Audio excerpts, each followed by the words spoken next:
Nah, le plava.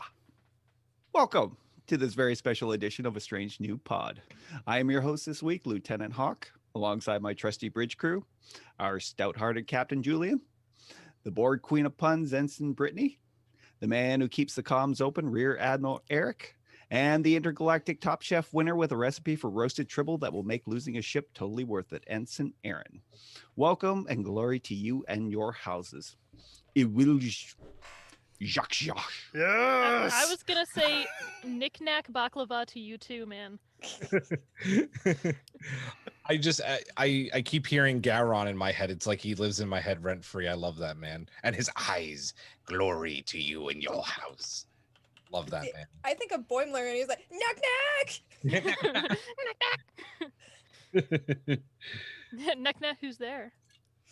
Who knows? It's me making another shitty Klingon pun. I didn't even get Blood the first of many tonight, I'm sure. Yeah. This is Sobe water, guys, but it looks just like the real deal. I look it's like a real blood doll wine. with alcohol. I saw her kill her enemy and then take the blood of her enemy and put it in that mug and then drink yeah. it. It was hardcore. It was ferment to be. Very nice. Well, tonight is a very special episode of A Strange New Pod as we explore the history of one of Star Trek's most infamous races, the Klingons. We will explore a list of episodes from all 6 televised series that will show how a race of bloodthirsty, glory-hungry warriors stole our hearts and then ate them. Honor! I need honor! First, though, as always, thanks to Sam Dillard and Samo Studios for the intro and outro music that unites our houses week in and week out. Oh. For those thirsty for more than blood, wine, and prude juice, you will find our new news video format in the various social medias, aptly titled Strange New News, hosted by our very own Brittany. But sometimes we get more news, and if this one is true, as reported by Deadlines, in the immortal words of Mr. Scott, it's exciting. Yes. And who wants to give us this new news? Me. No. Newscaster voice time. Kalinda Vasquez has been set by Paramount Pictures to write a Star Trek movie. J.J. Abrams' Bad Robot is producing. Vasquez has already written for Star Trek Discovery, and this apparently is a blind deal for an original film she's come up with. So, does this mean it's an origin story for the 4th Kelvinverse film? Either way, it's exciting. It is so exciting. Very exciting. Star Trek back on the screen. And it's kind of... The audio is nice today. It is. It's officially official when Michelle Paradise tweets a thank you, too. So, like, this is happening. It's the real deal. I've heard 2 rumors already. 1, it's Star Trek 4. And 2, because she's written for Disco, that it's a disco movie. Which... I'd actually take that too. I think that'd be great. I mean, it already is like cinema quality. So yeah, let's do it, man. I'm here for it. I want to just go to the theaters. Oh. Yeah, Safe, of don't course, we once all? it's safe. I'm By pretty the sure. end of May. Don't we all just want that Tarantino movie, though? Really? I No. do. I want it. I don't I love know. it. I love Tarantino. I will take the Tarantino movie. Maybe And they why use his idea. I don't know. Yeah. It's an original idea, so it's her original idea, so that's awesome. Oh, okay. I just hope I it's don't- all going to Qapla. Okay, I'm done. No, I like that one. I know. I like it too. What if it was like something set in the Star Trek universe, but not dealing with the Enterprise or any of the crews we've seen? Then Like its why own even thing. make a movie? Oh, I think that would be cool to But see something more in that Trek universe. content. Yeah, She's Yeah. like, hey, this is my fanfic. a Rogue One-esque version. Oh, I love Rogue One. Woo-hoo. Yeah. Everybody loves Rogue One. If you don't like Rogue One, you should. I know a just- lot of people that don't go like away. Rogue One. Well, then they're Yeah, wrong. we know a lot of weirdos. We I know was gonna say, one that's very. Speaking of Rogue One, remember when we got a tweet today saying, is your big surprise that you're secretly a Oh yeah, Star- that was a Star Wars Lex- podcast? Yeah. I was like, well, we sure are a Rogue One.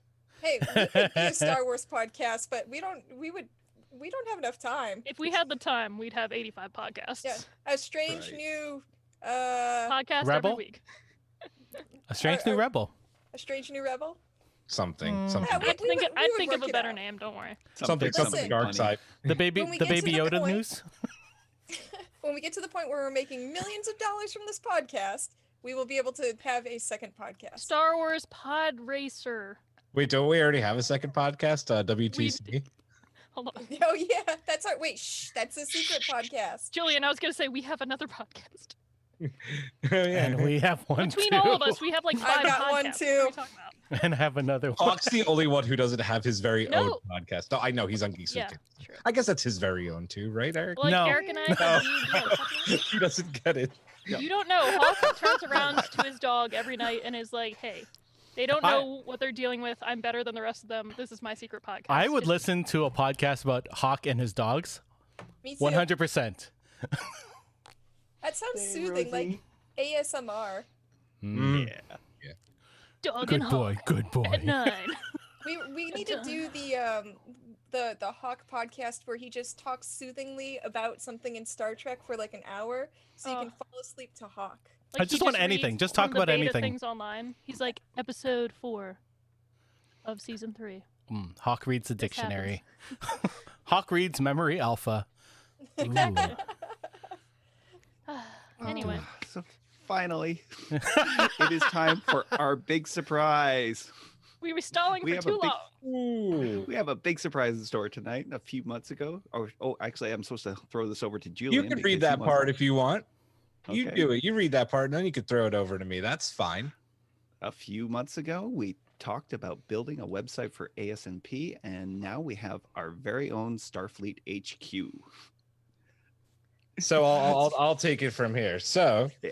for our friends and our collective listening on Twitch and YouTube right now, if you have your phone or your PC or your Mac or your Chromebook or whatever the hell you're listening on, go ahead and type a little bit of strangenewpod.com into your browser right now, and I'm we have gonna do it. we have a little surprise for you. We're gonna walk you through the website live on stream right now. A quick little walk through. So here we go. Oh, there she is. They There loaded at the she same is. time. So beautiful. There she is. So this is the brand new Strange New Pod website. Really happy with it. We hope you guys are too.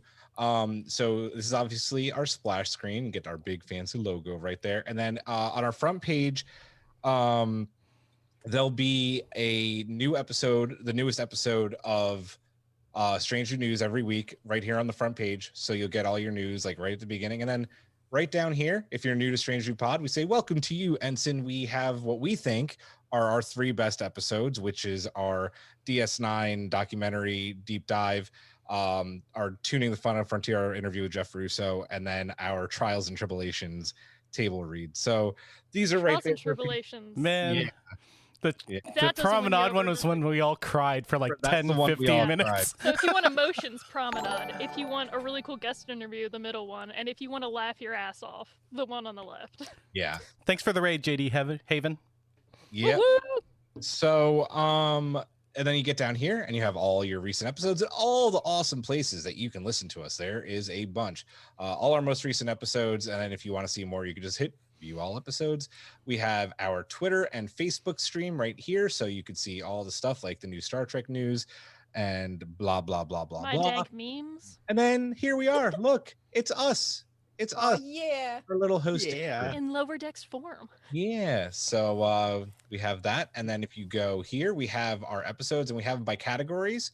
So we have all our episodes, reviews, deep dives, special guests, bonus pods, whatever you want to hear. If you guys want these split into different categories, let us know. We want you guys to play around with this website and let us know what you want to see from it. If you need more categories to get easier access to episodes, we're going to go ahead and add those. So just let us know.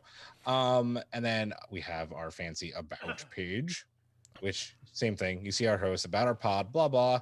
Then we go to reviews. You guys could read our reviews to see how awesome we are, because we are awesome. That's why you're all here, right? And Leave then us a review. yeah, guys, it's so easy for you to leave us a review now. If you haven't, you just go ahead and click rate show right here. It'll take you right to rate on Apple Podcasts. Super simple, super easy. We'd appreciate more reviews. It helps get our podcast out there more and more and more. That would be a big help. We now have a contact form. So if you want to send us a mailbag, you have a request, a concern, just fill out this form. We'll get an email. And yeah. And then finally, a lot of you already are part of our Patreon collective. We'll talk about that in just a minute, but very easy to do that from here now. And then finally, all of our social channels, a subscribe button to wherever you want to subscribe to us. I'm going to show you one last thing, and then we're going to get back to the show. If you go down here and you click on, let's say, the Tuning the Final Frontier episode, right? What's great about our episode pages is that they'll have both the video version of the pod and the regular podcast. So Woo! whatever you want is what you can watch. It's awesome. And then what's also great is this has a guest little blip so you could read about the guests that we had on the show. So check out our website, guys. It's easy. It's strangenewpod.com. Tell us what you like. Tell us what you don't like. And yeah, we've been wanting to get this out for a while, and we finally have. And then the other big news, I'll let... Wait. And a big thank you to Julian and Eric, who did basically all of the work on this. Julian. And a lot I of was gonna say time. all Julian. You guys, Oh. like, it looks unbelievable, and it's, fucking round of applause. I'll take the credit for this, but I'm going to hand it over to Eric. I'm going to stop sharing my screen. I'm going to hand it over to Eric real quick because he has some other big news that goes along with our website. What he's been putting all Oh his damn! I should have brought some images for this. freaking Ah. awesome. Well, It's okay. people can go to it right when we're done They here. have to Yeah, go so- experience the magic on their own. So we've also opened up a store, which we will be linking on the website probably shortly, sometime this week.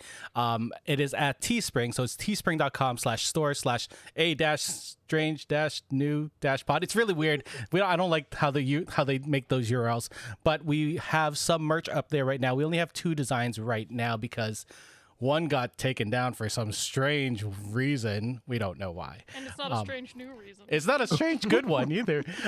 But there will be like 4 by this weekend. So one being one that I just sort of shared to Aaron earlier. Oh my god, you guys. I can't wait till you see this design. I was like, give it to me now. Wait, don't. I put it in my house. I need it. Rob's asking whose copyright you infringed, Eric. I don't know. That's the confusing thing because I drew everything. I think it might be because the font was too close to something that He was too good.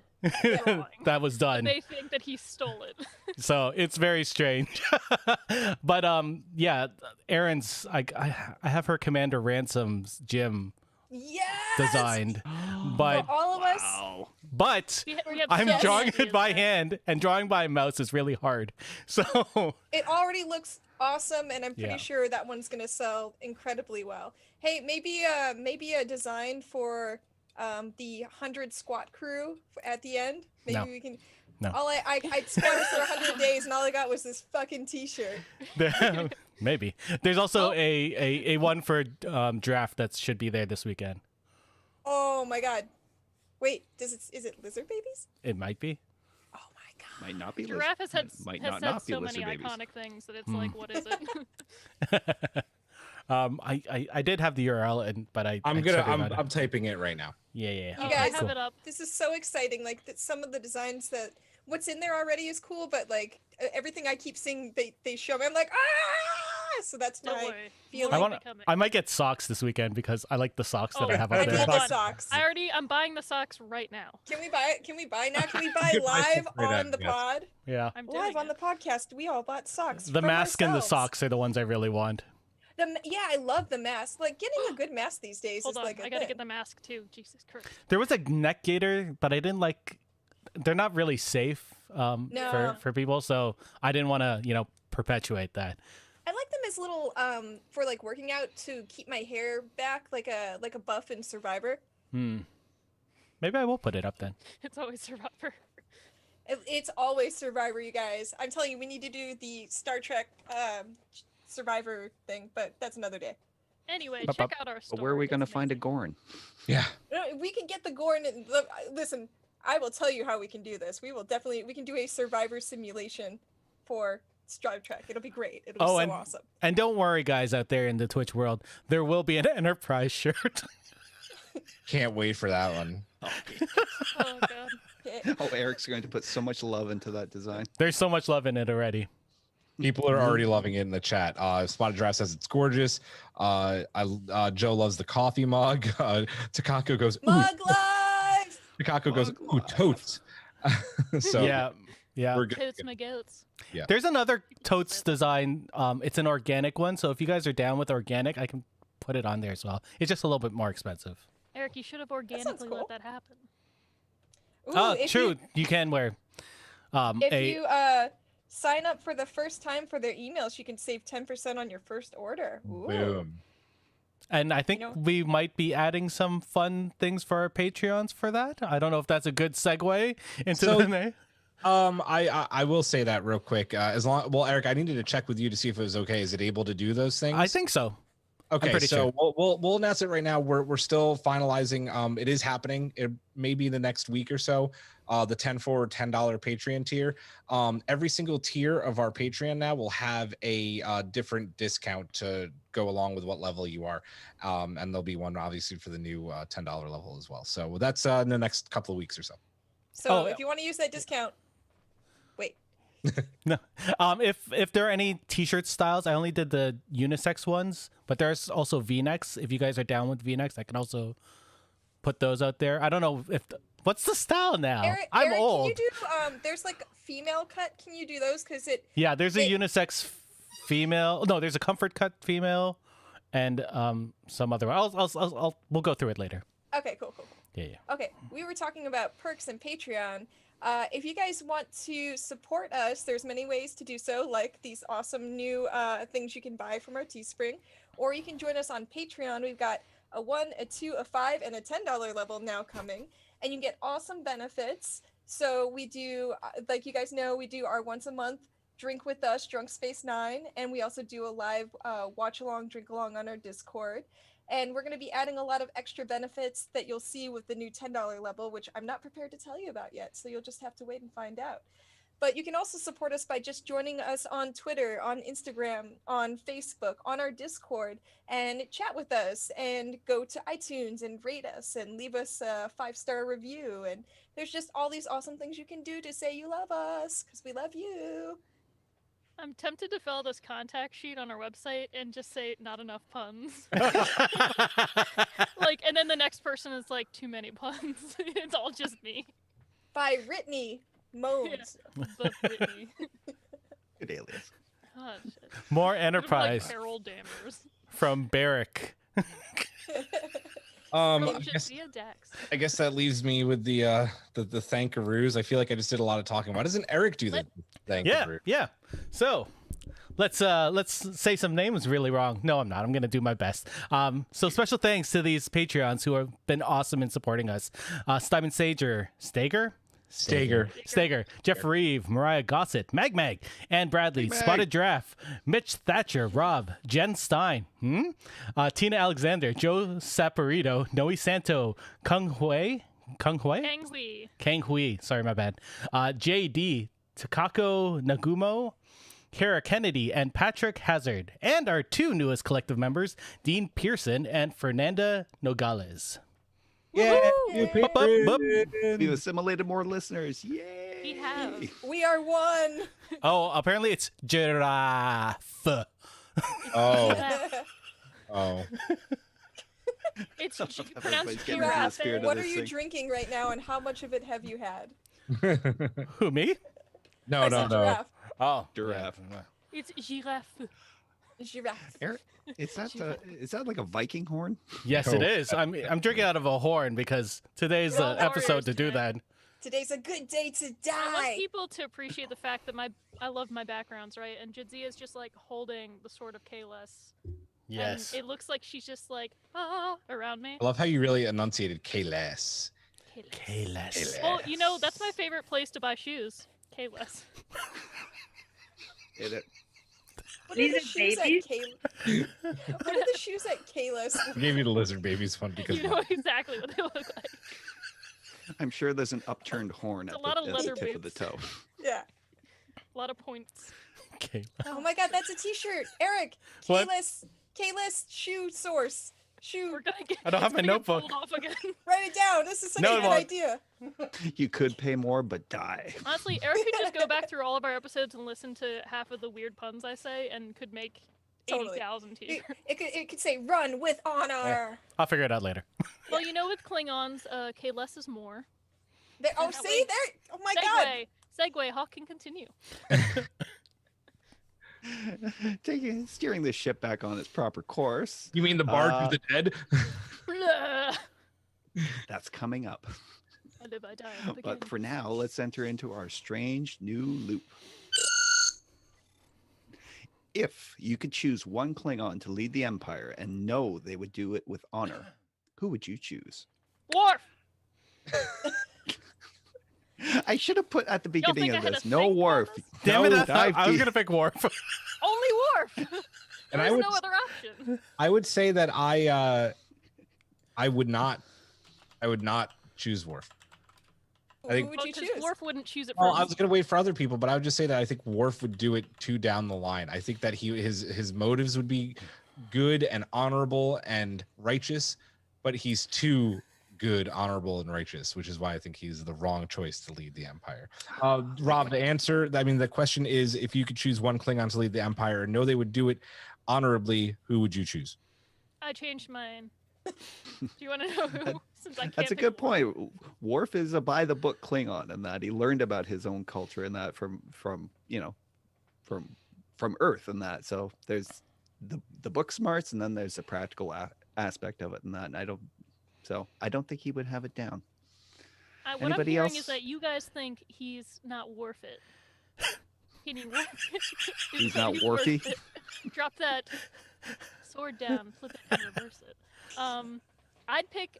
I guess my backup is the Klingon general from Lower Decks, who's just like fucking around. Oh. The ambassador, just like messing around with Mariner all day, and they like just dump his like drunk body on the steps, and they're like, "Oh, we dropped him off. Bye." That was a good one. He seemed very Klingon to me. I I have don't even one remember his name, but goddamn, would he be an emperor? Let's hear it. out of the box. Jadzia, because she's part of the Klingon family now. She was accepted Technically. by the mother. I'm here for it. Damn it! You asked me the I thought question. you guys were gonna be so like, "Bro, you gotta have the ridges. There are We no gotta have rules. bronze No. fucking TOS skin and like very offensive features." Jadzia for Queen of the Klingons. Great, now I changed my answer. Obviously, Jadzia. I was afraid you were going to say it before me. Jadzia. Where's my Well, my answer. Well, okay. So real quick on on Twitch, Draft says Corinne, who who's that's the general from- from Vex. Yep. Jay with an Jadzia. interesting response, which I also think would not work out terribly well, but that's just me. Alexander. I think that would that go Alexander would Is that one of the lizard probably- babies? Al- Lizard babies. Alexander would probably take the Empire into a deep dive of something. Poo I poo. can't. I know who Julian's answer is. Doo-doo. Of course, everybody knows who my answer is. Of course you do. Do you want me to go Maybe a little before too you much then? of the mother's saying. background. Yeah, go ahead, Eric. Okay, I'm gonna pick Antok, who is Okay. from the Enterprise No, era. he's from Montauk. I don't know what that bloodline did, guys. I don't know Got either. electrolytes and shit. So much sugar. Antok was a scientist who helped fix the genetic mutation that we see in the episode that we talked about tonight. So I think Great. he would be an honorable scientist Klingon that would Agreed. lead The them. apprentice to Doc Ock. I just imagine like Klingon scientists in a lab, but then they get mad and they just start smashing shit. So then they have to Yeah, like 'cause reset they up the don't whole like small lab. talk. Kind of a little bit of what happens in that episode, right? They're just threatening to fucking kill everybody. Like Why not? Oh, pretty. Joe, I know, Joe knock it out says, of the ballpark. Joe says that General Chang would be good, but Ew. he kind of tried that and it didn't go so well. It wasn't so honorable, was it? No, If not Eric, if honorable we at could all. drop like a horrible rap beat, that would have been amazing. What I just did. All right, guys. Unappreciated. I think I Here's- have a good pick. Oh, okay, go ahead. Okay. So we agree Worf probably wouldn't be able to get the job done in that. But what about his brother Kern? Damn it! Is that because he earned it? I think he would be a great Klingon leader, and I think he would be able to help bridge that tenuous alliance that they seem to have with the Federation. That they're allies, are they not allies? Not. I think Kern, as the leader of the High Council, and that with Worf as his brother, there'd be good days ahead for the galaxy. What if they both like co-led? That could be. I like that. I don't think it works that way in Klingon. I know it doesn't, but High hierarchy. Sure. He's too Hold straight on a and narrow. second. He's too wild. You put them together, and boom, perfect leadership. Y'all are forgetting two very important people. I'm Of course, not, you're everybody. one of them. Well, yeah, everybody would think I'm going to say Laurel, right? Normally, I would say Laurel, but she's already been Chancellor, so I mean, she can't live forever. I mean, unless she does, because that would be awesome. Because long live my queen, my mother, Laurel. Love you, Kalar, Worf's mate. Yes. Oh yeah, hell Listen, yeah. Listen I up, guess. people. No, for ambassador it. already, half Klingon, half human, could help bridge the divide and is more honorable than any one of those fuckers who even listen, I love Gowron. More honorable than Gowron, definitely more honorable than Duras. Maybe even a little bit more honorable than Martok, and that dude's pretty fucking honorable. Mm. I'm here for it. She's amazing because she's not only honorable, she could also get in a fight and kick your ass and then like say something witty and sarcastic and just make you look like a damn fool. So yeah, Kalar may have hated everything about Klingon, but she was still an ambassador and she still showed up on a Klingon vessel. So she Klingon and could do the job. That's my opinion. Alar Yeah. could kick your durass. Giraffe wants to know why we're being punished, but I don't know why we're being punished. I think it was me. Oh, pun. Literally pun-ish. Yep, yep. Look at Giraffe go. I like stopped, Martok. I think that's a good choice. That's a really good choice. Now that I think about it. Martok, yeah. Yeah, Martok is pretty awesome. I love that man. Now that Let I us think know more in the about him. comments which Maybe one that not. you Maybe not like. the. We already kind of. I think we got through a bunch of them already. But yeah, I think Mart, the guy who plays Martok now, is not exactly the best dude in the world. Is but he not? Oh. Hey, that's happened in a lot of places. So much. You So can like the character Throw it without liking the guy. exactly. Or gal. Same with the artist, right? Yep. The artist formerly known as Martok. Maybe. Or J.K. Rowling. Yep. So, if we're ready, I think we're ready to dive into our history of the Klingons. Qapla. Let's do this. So, brief history. The concept of the character was originally developed by Gene L. Kuhn in 1967, named after Lieutenant Wilbur Klingon, who served with Gene Roddenberry on the LAPD. They became the primary antagonists on the series because of budget considerations. Apparently, they did that previous episode with the Romulans and the Romulan makeup effects were costly and too time consuming to repeat. So they did brown skin, or number 5, I think was the name of the makeup they used. It was that racist. We'll get to that. So throughout the original series is often credited with promoting diversity, the visual designs of the Klingons came from a very bad time in history. A quote from Adam Charles Roberts' book Science Fiction. The overall look of the aliens played by white actors suggested Orientalism at a time when memories of Japanese actions during World War II were still fresh. Mm-hmm. I will say, with that amount of bronzer, they really did look like Instagram influencers. Right? Like every time I see TOS, I'm just like, oh, honey, tone it Oh down. man. Tone As- down your as- racism. As someone who didn't watch the original series until obviously I was aware, but I never really watched it. TNG was my first thing.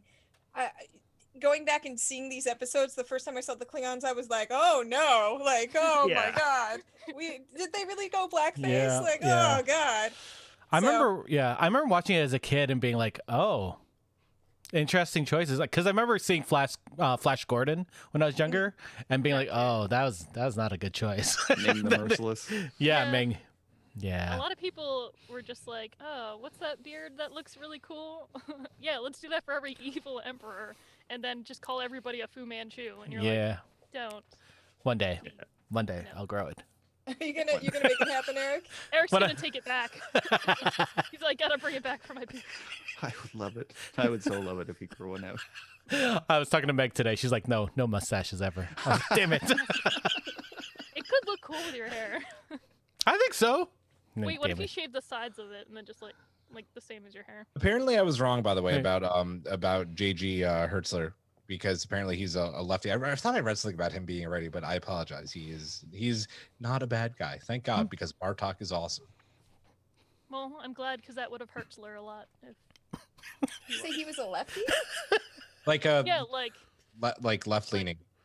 Oh, I think you meant like a left-handed person. I was like, what are you trying to say? I was We're about not to do evil. this, but then I was Devil like, hand. that means something else. I'll come for you, all you right-handers. Alrighty. So we start with the original series and the episode Errand of Mercy, season 1, episode 26. This was the first episode to feature the Klingons. Summary: the Enterprise travels to Organia after negotiations with the Klingon Empire collapse in order to prevent them from annexing the border planet. The strategic value of the planet's location makes them invaluable for both the Federation and the Klingons.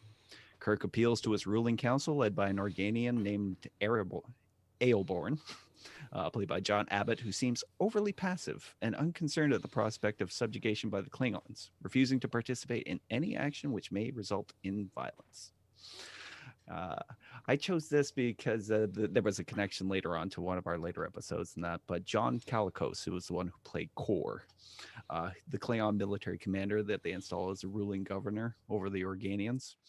Calicos and makeup artist Fred Phillips were the ones who came up with the character design for the Klingons, based on Gene L. Kuhn's scant notes about the Klingons' appearance. And when I say scant, I mean very scant. There were only 2 words that he used in the description of that: Oriental and hard-faced.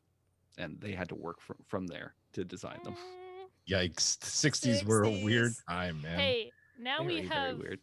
awesome costume crews and more diverse crews, so I couldn't let Not this happening. comment go because it's important to all us old school OG Battlestar fans out there. John Calicos was Baltar on the original Battlestar Galactica, and he was so good. He was really good. I struggle with He old was quite the Battlestar the same Gaius. way I struggle with old Trek. I I'm glad it was love old there. Battlestar. Oh, yes, let's all go. Listen, let's all go to the casino planet. Hilarious, but let's all be honest. New Battlestar is way better. Come on, Oh, I mean, Definitely. that's not even. That's, I don't think no. anybody would pick the No. old one over the new one. ladies, you stay here on the Battlestar. We're gonna go fight. Yeah, we're men. As soon as they made Starbuck a girl, I'm like, this is my show. I remember people were freaked out about that, and then in like 3 minutes she flipped the table, and everybody was like, "Okay." They're But like, anyway, okay, we're still talking about Starbuck. Star Trek. Yeah, true. drinking my bad. scotch, smoking a cigar, flipping tables, punching pie in the face. Hell yeah. Such a usual. good, so good. I will never get over her in the bucket of water. Oh my god. Mm. Okay, question from someone who I want to actually do a watch of these older episodes because I didn't get the chance to this week. You guys know life is crazy. And the original series is not my forte, but I want to watch them in the next week or two. So hit us on the Discord because we're going to do a watch along.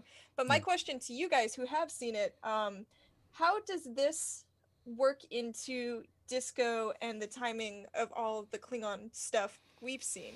Like, does it make sense? Does it not? Because that's the part I'm like. So it's after the Klingon War, and this part of the time period after the Klingon War in Disco is kind of known as the Federation Klingon Cold War, where there was just years and years and years and years and years and years of talk of going to war again, which never happens until I think TNG DS9. Right. When they break the Kinnemer Accords. Mhm. But yeah, no, so it does fall in line with what we've seen in Disco. And When- the facial appearance they tried to explain with Enterprise. They tried,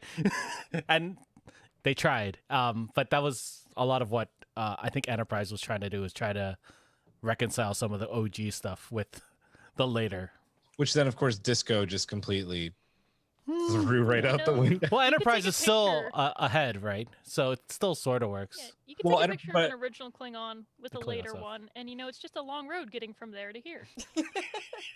I liked Worf when they did the Trials and Tribulations when he's like, we don't discuss it. Yep.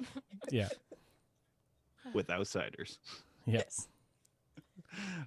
So Which makes getting back sense. to this We'll talk about it in the episode. just for a sec. So this episode I kind of chose not just because it was the first appearance of the Klingons and that, but it also kind of set up something that plays out later on in the series. And that in this episode, I noticed with Kirk and that there was this obvious resentment towards them, and that not just as their enemies or their that they're invading some friendly planet, and that you could see the antipathy he had specifically for the Klingons in this particular episode. Mhm. And it plays out really well with John Shatner and John Calicos, and the mustachio twirling banter. Yeah. Yeah. I feel like John Calico's, like, his performance was really good in this, but it felt like it was really informed by like the Hollywood image of the Mongols, especially at this time. So a lot of his movements, a lot of his speaking, everything was sort of based on that. And I as a person now, it throws you a little bit, but thinking of the time it was then, it wasn't right to do it then still, but it was, what happened. Yeah. I really liked Hawk. I have to agree with you, right? Because it does show a little bit of like this hatred that Kirk has towards the Klingons, and I think that this is probably, even though sometimes TOS is a little bit hard to watch, I feel like Disco has brought some relevance back into these episodes, because you can watch this episode now and understand why Kirk has that hatred, right? Because he probably lost a lot of friends in the Klingon War. This is a time directly following that where Starfleet is trying to fast track officers, get ships built again, and probably, as much as we'd like to think the Federation and Starfleet are like, we don't do, hate speech and propaganda, they're probably doing a little bit of hate speech again, like, join Starfleet, get to fight Klingons. So I'm guessing there's a little bit of that. That's obviously not what he based his performance on back then, but you can kind of retcon it to be that way, which I think is really cool. Yeah. I They like were this reckoning it. episode because it ties into what Worf says in sort of Kalos later on. Because he references, he's like, oh, with Kirk and like the Argonians, or not Argonians, what is it? Organians. Organians, that's it. Organians. He like references that when they're talking about all these like Klingon warriors and like famous tales and stuff like that. He's like, Kirk and the Arganians. It's really cool. So anything else from this episode stick out? Yes. Okay. The easy destruction of a Klingon battle cruiser by the Enterprise. They're like, oh yeah, particles of debris here. So, oh yeah, we really blew it up, sir. And I'm like, man, No, that would have been a long battle. Would have been a long fight, especially what happens to the Enterprise in the movies later on by the Klingons. I know the Enterprise is already pretty fucked up in Star Trek 3, but still, Klingon warships, that's what they're meant to do. They pack a punch. They're warships. They're warships. Like, the Enterprise was outgunned in that, and yet, like, what, they fired like 2 or 3 torpedoes. Like, oh yeah, got them. I wonder what it would look like with that type of, with their special effects budget back then. Yeah. It'd be like a submarine battle. Little miniature bone. I like the ending of this episode a lot. Like, I feel like the third act of it is the stronger part of the episode, because it's a lot of the tensions and going head to head, and then this outside group being like, no, your war needs to end. Like, it's so pitiful that they're still like beings like you, and that you still need to wreak havoc and revenge and war on each other. Like, you only finally stop once you both have lost like millions of lives on both sides, and then it's like, who actually won? And I was like, ooh, Star Trek pulling out the themes, even though it's the 60s. And this, you made some questionable race choices here, but overall, that theme was good. Yeah. Exactly, because at that point, the Organians really saw little difference between like the Federation and the Klingons, and that like they both pretty much wanted the planet for its strategic importance. Yeah. Well, you got to remember too, like, the Federation are not the good guys in this situation, exactly with what we know they did to Kronos in Discovery. Like, It's all Cold War stuff. Yeah, exactly. Except I guess theirs was hot. I'm gonna read something from Rob in the Twitch chat. He wrote, Star Trek was always pulling out the themes in the 60s. That's why it endures. Racism aside, yikes, lol. Yeah. That's the usual, at least for me, 2 steps forward, 1 step back. It's like, oh, what an interesting story telling you about war, but racism. Or like with TNG, it's like, oh, what a great story about injustice, but anti-feminism. And like, it's like, come on. I feel like Discovery's done the best job so far, where you're like, good thing, good thing, good thing. Oh shit. Yeah, I wonder how much was like studio interference and stuff like that. Like, he yeah. had to do stuff the certain way just to get his little show off. Like, But also, all white dudes. yeah, it's true. I want to read That's how you get NY to Light's comment real quick. It would have been interesting if they had stuck with the plan to bring Core back as a recurring character / villain in season 3 of the original series. So yeah, Ooh. I agree. I didn't know that was a Ooh. thing. Yeah. Yep. It would have been a very core storyline. Can I tell you guys a joke Yeah. No, that I no, thought up no, earlier today? no. I want Yes. to hear it. I want. Did you guys ever hear the one about the Klingon with the blue hair? No. Apparently that day was a good day to die. We just lost all of our viewers. Well, because I just do puns, but like I just really wanted to say an I actual. liked it. It was good. I want You to know should what put the hell that. is going on. That's a Remy, joke you can tell put your that mom. with, like a GIF. Can you put that on Yeah, I'll Twitter? figure That's it out. good. We should make a T-shirt of that with a blue Klingon. Yes. It was like the minute that Julian was like, the episode today is going to be called "Today is a Good Day to Die," and I was like, tell that to the Klingon with the blue hair. I'm making Those T-shirt COVID notes. choices, am I right? Thank you. And Light says, maybe it's a long day, but I laughed at that pun. It's I okay. I got a few laughs, so that's all I need. I can survive another 10 years just on this. Oh, Hawk, mercy. Hawk, take the con, man. Take the con. All right. So before we head into TNG and that, we have to note the change in that. You know, we're not focusing so much on the movies in this episode and that but it does have to be mentioned in that the changes to the Klingons came with 1979's Star Trek: The Motion Picture. As the Klingons moved into the film franchise, an update to their appearance was necessary.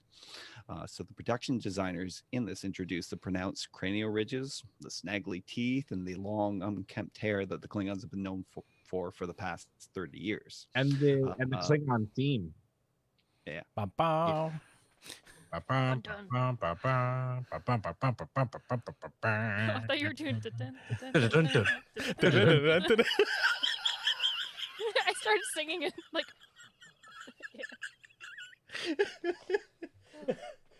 Designer Robert Fletcher. Going well, guys. It's going well. Yeah.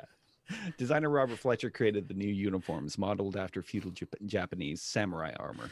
And in Star Trek 3, Gil Hibben introduced us to the Klingon Dakta, the ceremonial dagger. No, that's where they go when they break their foot. The doctor. I'm sorry. Killing it today. It's so good. I had one day off where I actually just gave my brain a mental break, and it's like it recharged with all the puns. I'm putting that on the list. These are doomsday machine in this. It's just unstoppable. It just consumes all. What's the red matter with you? You guys know when we make this podcast, we're My like, head yeah, hurts. we'll get it done like in an hour. That never happens. My jaw hurts from laughing. I actually, yeah, I can feel my muscles. I'm toning up here. Oh. So more fun facts. The Klingon language came from an idea introduced by James Doohan on the set of TMP and was later refined into a working dialect and dictionary by Mark Okrand, as well as a set of dedicated FAMs who formed the Klingon Language Institute, which apparently Paramount and CBS tried to shut them down like in court for years, and that That would have been me back in the day. I've been like, fake language. Don't mind if I do.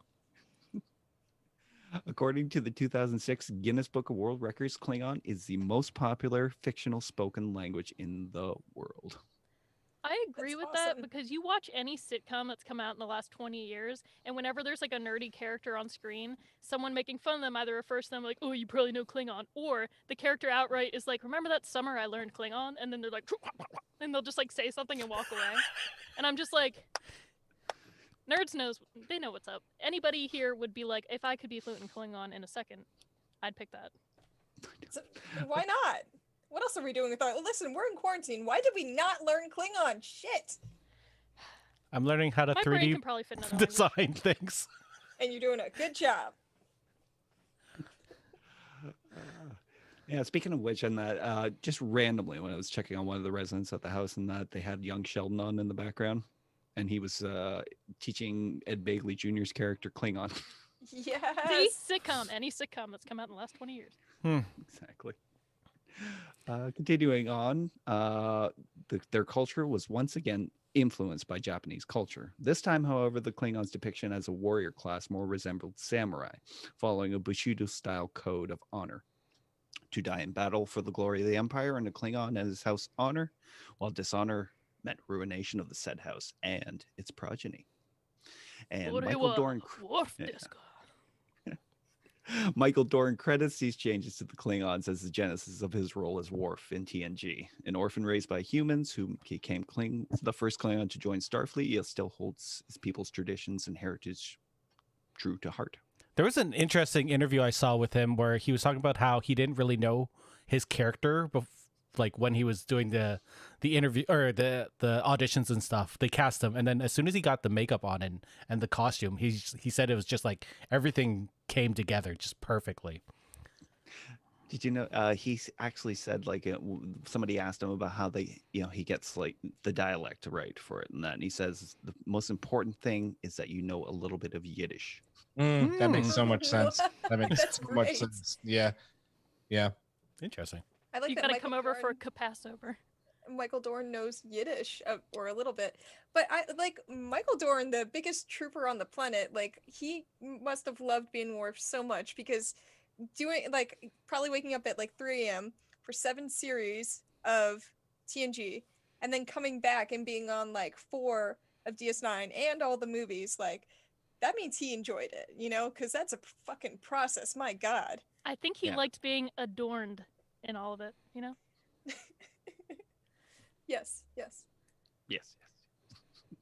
Julian's Which given brings up on us shaming into me. the TNG era and my episode pick, Reunion, Season 4, Episode 7. Chancellor Kim Peck, played by Charles Cooper, is dying, slowly poisoned over months by an unknown assassin, and 2 challengers for the leadership of the High Council step forward. Gowron, played by Robert O'Reilly, and the duplicitous Duras, played by Patrick Massett. Picard is met by Ambassador Kalar, played by Susie Plankson, who informs him that he has been chosen to arbitrate the right of succession by Kempek himself, who hopes Picard can determine who the assassin is, Gowron or Duras. As well, Worf discovers he is a father to Kalar's child, Alexander, and experiences mixed feelings about this. What do you guys think of this episode? First off, Worf is the biggest fucking cock block in the entire world. It's like two straight episodes of like, I can't marry you. We cannot exchange our vows, Kalar. I am dishonored. I have accepted this commendation, but oh, I really want you. And oh, let's do our vow. Oh, but wait, I can't. And it's like, dude, you're a dick. Anyway, having said that, this episode's fantastic. This is probably top 10 TNG, probably. One of the best things it does is show how connected Picard is to the Klingon people and how well he is respected. Even this is season 4, if I'm not, season 4. Yeah. So I love too that he knows how to play the Klingons. He's like, oh, 1 hour, meet me in the transporter room, and he's like, Worf, hey, we're gonna go to the transporter room, but we're going to be like an hour and a minute. We're going to be there late just to show that he's in charge. And, basically puff out is just be like, I could be like you guys too. And I could be better than you. I love Kalar. I love the actor who plays Kalar. I'm sad that she got killed off because I think they could have done so much more with this arc with her and Worf, because all this really does is set up, and I'm not saying this to be funny because it's one of the things I don't like about TNG, even though it does give some emotional episodes. All it does is set up Worf to be a real dickhead of a dad. And listen, it goes all the way into DS9. I mean, he fails miserably as a father. I remember. And I don't know if I like that. I mean, Worf has his failings and he has his issues, but I feel like this is one thing he'd be good at. So I was always very confused about how they portrayed the Alexander relationship, both on TNG and DS9. We get I think it's kind of real though, don't you Yeah. think? Because Jake I and know, Cisco are such good. Like there are people who are just like he doesn't hate his son, but he's just not a good dad. And listen, that happens. I think it's just real. Oh no, like, trust me, I know listen, everything about having a bad parent. I don't know. There's something that never just worked for me with it. I don't know. I feel like for whatever reason, I just feel like Worf, being the honorable dude that he is, would be a very loving and compassionate, as far as a Klingon could be, parent. So I don't know. He's too busy following that honor and all those rules. I know it because never works. You're a parent, like that. All of that stuff doesn't translate to that. Like if he had a little rule book of honor of how exactly to take care of his kid, but he's so wrapped up in the honor and being fighting and blah blah blah. He's not there for it. There's a lot of sorry, Hawk. There's a lot of parallels. Like, this is gonna be a little weird, but not with my family, but I know a lot of Asian families. Like, there's a lot of ideas about honor and about family and stuff, and this felt really real. Like, there are a lot of like friends that I have that are Asian, and they have bad relationships with their parents because their parents were always so like strict and rigid and all about this like society that they were a part of, even though they're not really part of that here. Like, and take Worf, and he's not really part of the Klingon Empire, but he's on the Enterprise, right? It's a whole. It really paralleled a lot of those relationships that I knew growing up. They had expectations about who and what their kids were. Yeah, gonna be. exactly. Yeah. Violin players, all of them. Worf wanted Alexander to be a warrior, and we know that was never ever going to happen. But I think Hawk, or which one of you just said about being on the Enterprise? Me. Yeah. I mean, I feel like you're an officer in Starfleet. You have a great support system. You have people who would help and care for you, which is why, like, listen, if Worf had only been on DS9 and this episode happened on DS9, I'd buy the bad father thing a little bit more. But the fact that he was trying to raise Alexander aboard the Enterprise, where there's like, it's a family ship and there's a support system, it just never worked for me. But Worf doesn't conform to that system. Like, it's like, it's what Eric's saying. It's I thought that was really interesting. Like, the family, that particular family doesn't conform to those things. They're part of that society, but they don't, their family system isn't working in that way. And I think that makes a lot of sense. Yeah, and Worf was always pulled by between saying he dated the ship's counselor, for crying out loud. So I mean, like, come on. Yeah, and Worf was always pulled between those two parts of himself, like his human half and his Klingon half, right? So again, there was that push and pull. Yeah. Hey, people who are watching us on all of the different channels, what do you guys think about this? There's a lot. Yeah, of it's already in Yeah, there. there's some good stuff there. I wanted to say I like this episode a lot. I thought it was like a really deep and intense episode, and you see it's a good like Worf heavy episode, because you know how sometimes it's just like, oh, if it's gonna be a Worf thing, it's gonna be just about Klingons, just whatever. But to see him have this person that he has this relationship with, and see that be explored, and then learn that he has this child, and that kind of like scene at the end where he like holds his hand and stuff, like it was very interesting, because he was like, you know, are you my dad? And he's like, yeah, I am your father. I thought it was a really cool episode, and but I do think that they should have renamed it. It should have been How to Catch a Kalar. Because the whole time, you know, you have this murder that happens, and I was just like, oh my god, are they gonna get her Kalar? Catch a She's just dead on This the is just gonna be a list of puns on a shirt. They're so good for shirts, I felt like I had to lighten it up because we got really deep. We did get deep.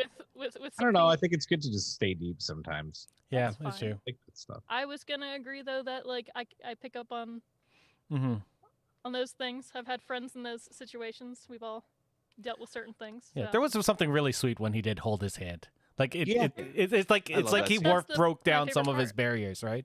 Just to do that. The I last like it. point I'll make about it is that NYR Light brings up, it's a shame we only saw Worf's parents in one episode. I think it was 2. Maybe it was 1. I feel like we saw at least the mom more than once. Yeah, they had a great relationship with them, which makes Worf's relationship with Alexander so perplexing. Yeah, like that's the other thing too. Worf was raised by humans. He wasn't even raised by Klingons. He was raised on Earth by humans. Nothing about that relationship makes sense. I mean, and I know he explains about, oh, like I had the call to go to my people. They would never let me visit my planet, blah, blah, blah. I still listen. We can have differing opinions. It's okay. Yeah, I get your arguments. We could have a whole episode on Worf. Like I feel like Julian he's such a thinks good Worf character. is clinging on to a society he's not really part of. It's not like Worf isn't compassionate. Look at his whole relationship with Jadzia. God damn. Yeah. Dex me about it. Alrighty. So yeah, we've explored the hell out of this and that. It's a good One thing episode. Like if you haven't it's seen a it, very definitely good watch it, episode. man. It introduced us to the Batleth for the first time in Star Trek, and that's just been a mainstay throughout the series. I love Iconic. showing Alexander. He's like, make it a part of your arm, and then Worf mirrors what he taught Alexander when he's fighting Duras, which is, oh, I know that's. Does anyone? I would love to know how they like designed it and how they like trained the fight. Like one day. We'll There's figure one it more out. thing I'd love to say about this episode. People always, I don't know if it's a complaint, but people always like to point out that Picard was more hardline than a lot of the other captains, which is definitely true to a point. But the end of this episode is so on point with how he feels and respects his crew. He's like, dude, you can't go doing Klingon shit when you're wearing the uniform. He has to say those words to Worf, right? Like that's his duty to say those. But right after his Worf's about to walk out, he basically says, good job, well done, you did the right thing, by basically saying, isn't it time to get your honor back? Because he can't say to him exactly, hey, good job stabbing that dude in the chest, like that was nice hit, well done. He can't say that out loud, but he can say, it's time, you did the right thing, now do something about it. I love that ending. Perfect. All right. I think we're going to move on. We are going to go into Deep Space Nine and with the episode The Sword of Kahless, Season 4, Episode 8. It sees John Kalikos reprise his role as Kor when he shows up on DS9 with a quest that quickly intrigues Worf, the location of the Sword of Kahless, the battle of the first Emperor of the Klingon Empire. Worf, Kor, and Jadzia journey to find the famed sword, as do other interested parties, namely Talar, played by Rick Pasqualone. I hope I pronounced that right. The son of Duras that Worf spared after the Klingon Civil War was brought to a conclusion. Though originally planning to present the sword to the clone of Kahless in order to once again unite the Klingon Empire, both Kor and Worf are soon tempted by the symbolic power that the blade holds, eventually nearly killing each other in order to possess it before Jadzia puts an end to that once and for all. Thoughts? Yes, she did. I love this episode. Mm-hmm. You know why? Because Jadzia is in it. Yes. But two, it is a good episode for like that initial like Worf and Jadzia sort of like friendship bond relationship growing, because it could have just been like a Worf's gonna go off on this adventure episode. But I like that it starts off with the fact that like Dax is at the bar, and she's like, "Oh hey, I know this other Klingon," and Worf is like, "You know, I'm like an outcast in my society. This other amazing Klingon's not gonna want to meet me," and she's like, "Yeah, well you don't know this Klingon." And they have that sort of like mutual respect for the fact that like he's like, oh, you're not a friend of the Emperor, so like you're a friend of mine. And I just like, this is the point in Deep Space Nine where they gave like Dax more character to work with, and like really you buy into the fact that like this is a character who's had so many past lives, like has had these like friendships and relationships with all these other people. And you can like feel that a lot in this episode, and I love how throughout the episode she tries to be this voice of reason and in between both of them, because she could easily side with Worf, she could easily side with, why am I forgetting his name? Kor. Yeah, okay, Kor. I was like, Klingon names. And, yeah, well I wanted to say Kor, but I was like, what if I'm wrong? People are gonna yell at me. But it's the fact that like constantly in between, like she can see both sides of what they're saying, but they reach that point where they're like so like focused on this sort of Kahless, like this amazing warrior, and like this will unite the Empire, or like it should be for the leader of the Empire. And she's just like, oh my god, I'm so tired of both of you. I just want to sleep. Like, stop your bullshit. It's like it's such an entertaining. Yeah, oh my god, it's such an entertaining episode, and it's good character development for like all three of those characters, and just having that ending, which I think is so perfect, that it's like literally what this sword did. Like it drove a wedge between the two of you who should have had more in common, or should have done this together for the good of your people. But if it drives even you two apart, like there's no way it's good for your empire. And they make that decision like mutually and like get rid of it. So I was like, and I love that Worf is just like, you know what, when we're destined to find it again, we will. And it's just floating in space, and I'm just like, I love that symbolism though, because one day someone, whether they're Klingon or not, are gonna find it and be like, did we just find the Sword of Kahless? Yeah, I think we did. That would be amazing if we saw it again. Oh man. Oh, dude. It's like a treasure hunt story. Like all of these, a lot of old stories are like this, where you want to find the thing, the Holy Grail, whatever it is, and then you find it and you get it for like a little bit of time, and then at the end, boop, it's got to be gone. But I like that they changed the narrative because they let it go. And I agree with you, Brittany, because it was a nice moment where Jadzia went on an adventure because she wanted to go on an adventure. yes. Nobody was trying to have sex with her. Nobody was trying to date her. She wasn't in love with anybody, because so far, like we're doing a DS9 watch. My God, most of her storylines are somebody wants to have dinner with you, somebody wants to drink with you, somebody's in love with you, somebody thinks you're pretty. Like, Yeah. oh my god, They like wouldn't this let was her just just be this character, yeah. yeah, and it's so much more interesting, right? Because you get to hear about her past, and she's she's often at adventures, she's having fun, she's having conversations. She actually I has a think personality, yeah. yeah, Well, yeah, it's personality, and she has friends like Kor and these old badass Klingons from like the yesteryears of the universe. Like, I love that. and they're not trying to bang her. Yeah. It's so refreshing. So I'm a Um, fan. Her character is an amazing bridge to the past, right? It Yeah. is. Absolutely. This is As why all they're able trolls to pull should off be. an episode like this. Yeah, and talking about that more, Hawk, like this episode wins for so many reasons because it connects 3 different series all at once, right? It connects TOS, it connects Mhm. Next Gen, and it connects DS9, obviously. I love that this obviously brings Core back from that episode that we just talked about, like with ridges, the proper makeup, and he looks like a total fucking boss. Like, you know, he is a living legend.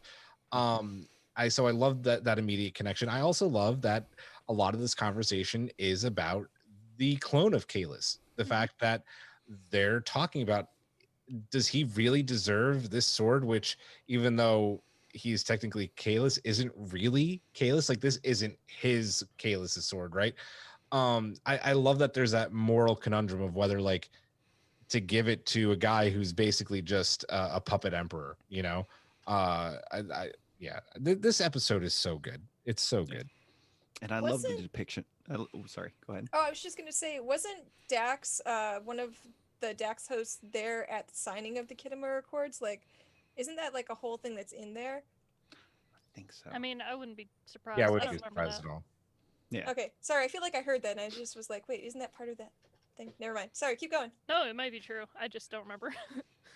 I just thought it was amazing to bring Core back in that and not portray him as like still a military guy, and he's almost a guy kind of at the the end of the line. You know, I was gonna basically say he's sitting incorrigible, right, maybe a little bit. sitting in bars telling tall tales and that to everybody who will listen.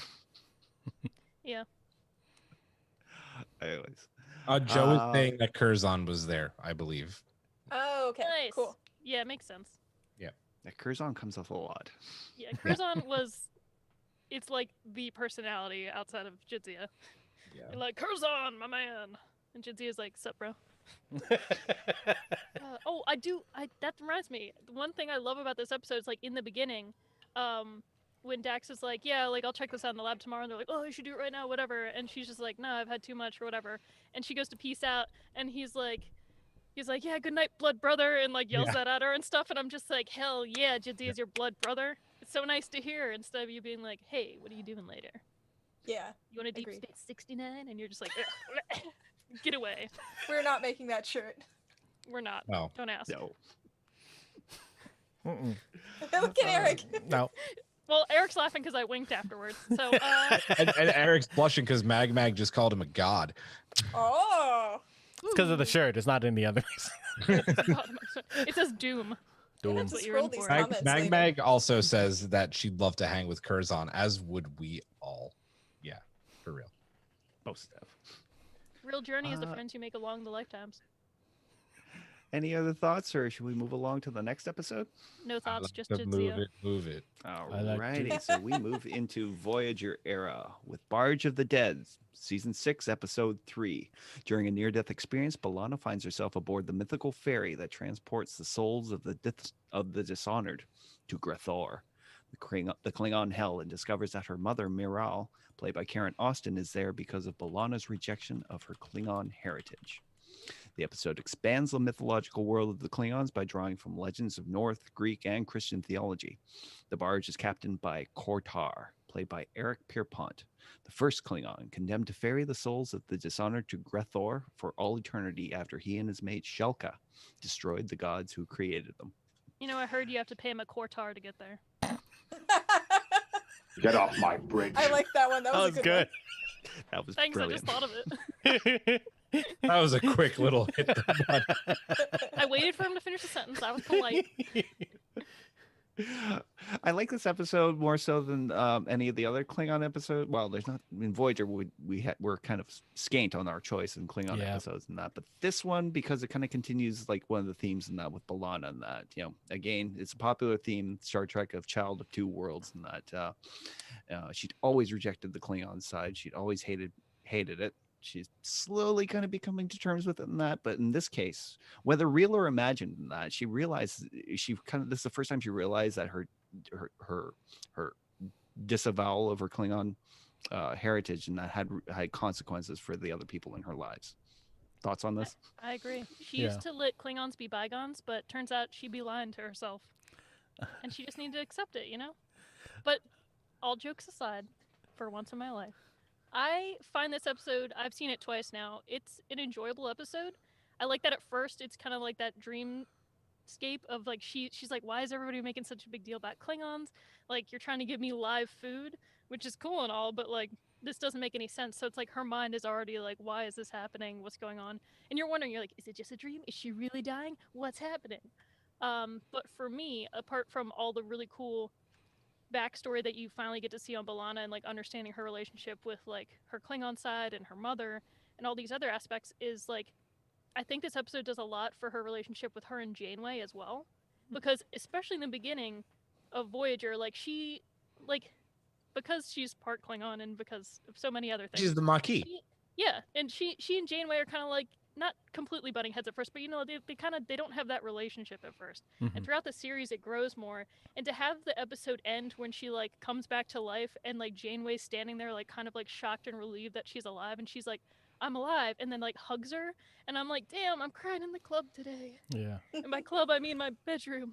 Like, it's so good. And like the first time I saw it, I was like, wow, that was a pretty good episode. But then like on a rewatch, I was like, wow, this is like a really cool episode. Like, Yeah. is it kind of out there? Yeah, but like the fact that they tried all these different like things with theology and like Yeah.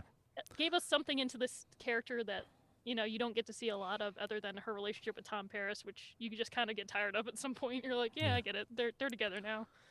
Yeah. I love when a show delves into like the theology or the mythology of a species, because I think it adds so much depth to that culture, and it helps you to understand where they come from. Like there's so much Roman and Greek mythology in this episode just by itself.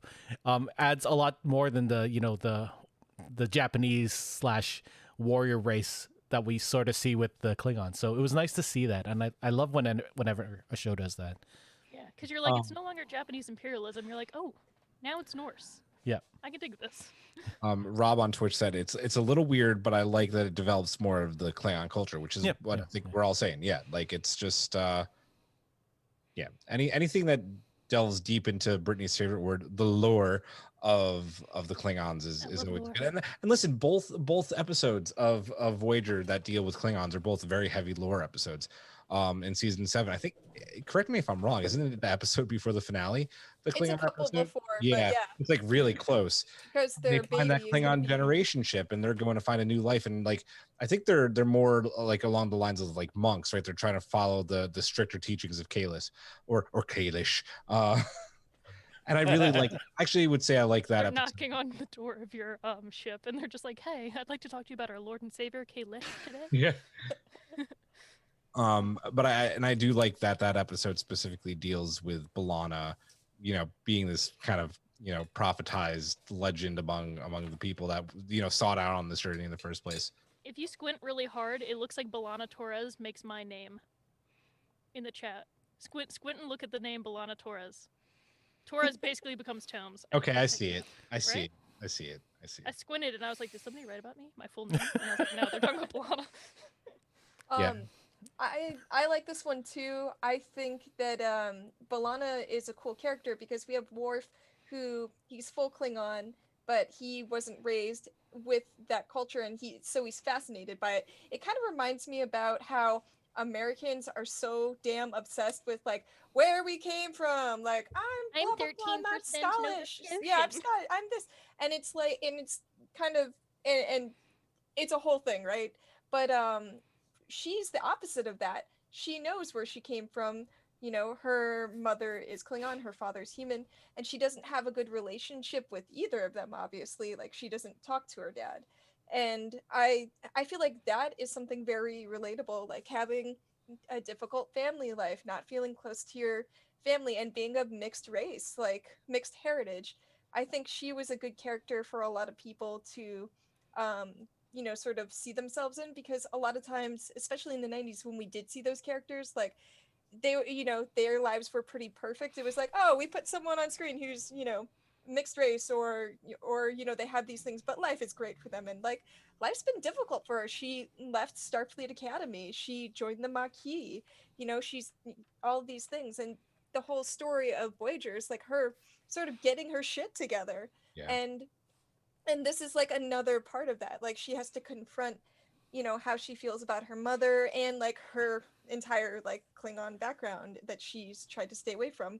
And like, there's like a later episode where when she has the baby and like they get a scan, and she tries to genetically modify her own kid to make the kid not Klingon. Like, she's got a lot of self-hate, and I think this story starts that sort of dialogue in going in the right direction. And it's really interesting. And it's something you didn't see on any other TV shows in the 90s, right? We didn't really see any mixed race couples on regular sitcoms. Oh. So having that on Star Trek, and especially with the realism behind the, you know, the strife between parents and children, like it's wonderful. Like Joe just mentioned the episode where she gets split into her two halves, like full Klingon and full human, is also very, very good. I was half considering that when I was making this list up. Yeah, there's a few good ones. There's so many good Klingon episodes. Yeah, I think Barge is one of my favorites. Yeah, I did like the backstory with B'Elanna, and that, you know, it wasn't just that her parents split, and that it was her mother's devotion to the Klingon heritage, and making sure that B'Elanna kind of followed in her path, and that drove the father away. Yeah, her I guess mother you can made say life. she went overboard. Well, he left. Like, let's not. I mean, driving him away. That bitch left. Left his family.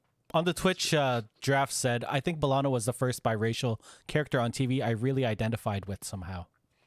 Yeah, that's awesome. Makes a lot of sense. Yeah, Voyager was so diverse. I mean, like, they had a female captain.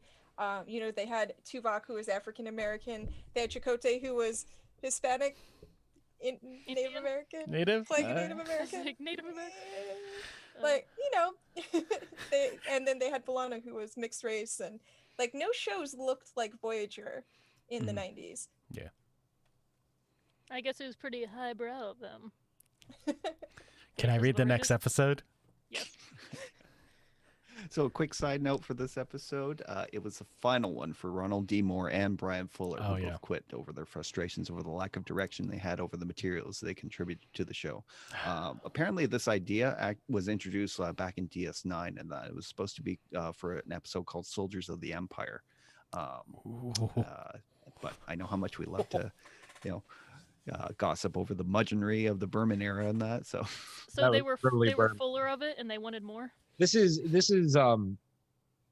kind of cause and effect of Ira Burr just keep telling Berman to fuck off, that we're going to do DS9 the way that we want to. So Berman said, you want to do DS9 the way you're going to? I'm going to take full control over Voyager, and you're not going to go anywhere fucking near it.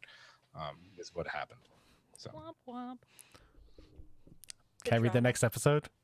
Yes. All right. Okay, we're going to Eric's excited. Everybody's excited about this because we're going into our favorite on this podcast. iteration of Star Trek, Enterprise. And the best season of Enterprise. That's true. Season 4 was good. Affliction and Divergence. Season 4, episode 15 Season and 4, 16. episode 15 through 16. Dr. Phlox is kidnapped and taken to a remote Klingon research station. Eric, what? Read Yeah, this. Eric wanted to read it. You really want to do it? Yeah, do. Damn straight I do. He was 100%. I was serious. Dr. Phlox is kidnapped and taken to a remote Klingon research station in order to find the cure to a viral outbreak that threatens to kill millions of Klingons. He soon learns that the outbreak is caused by the Klingons' efforts to replicate the augments in their own people that nearly conquered Earth. These episodes were the first series to address the discrepancy between the original look of the Klingons in TOS, those old scientists, to their later appearance in the movies and beyond. For years, fan theories about the distinction had sparked debate, Was it genetic manipulation, covert infiltration programs using surgical altercations, humans who were enslaved and indoctrinated into the Klingon culture? This debate was pushed further in the DS9 episode Trials and Tribulations. We do not discuss it with outsiders. What's your Okay, thoughts first of of this? Your voice acting was as good as in that episode. I'm not gonna lie. Those old Wait. scientists is on the shirt list. Oh, yes. I love how in Star Trek it's not good enough to just say, oh, they had bad makeup and budget issues back in the day and that, so that's why they look different now. No, they have to take. The fans demand more of the show, and that, so they take 2 episodes and that and outline a reason. And actually, you know what? I think they did a pretty good job. They tried. I like these episodes. I like that Phlox was sort of defiant, like more so than he was in the other Defiant. 3 seasons. Like he seemed more of a character than he was earlier. Go, Julian. Phlox is He's not the worst Star Trek character. Phlox is like, and I hate to make this comparison, but I have to. But Phlox is like the assholes who make the argument that like Ray is a Mary Sue, right? Like, Wait, so you're talking about Flox News? Fox News. It's happening. Sorry. This is like Sure. very productive, you guys. I think I just finally slept 8 hours from now. I took an entire day to like rest my brain and read comics. I think Okay. Fox News Watch is going to Star be my next pretty shirt. sure you just broke me. Synopsis is fine. Phlox, I augment to do it. Phlox is not a doctor; he's a vet. Rob says, and that's I agree, dude. This dude was way too OP though. He was able to cure being assimilated for one. No one's done Oh, that. yeah. Like, that hasn't happened. Like the dudes in the future couldn't do that. Okay, like no. And then like the one person the Klingons are going to be like, "We're dying. We have this genetic thing. We need Dr. Phlox." He also But they explained that. invented a pain pill. Did you know that? He invaded what? He invented a pain pill. What was it? Floxycontin. I want to know what the hell is going on. No one knows.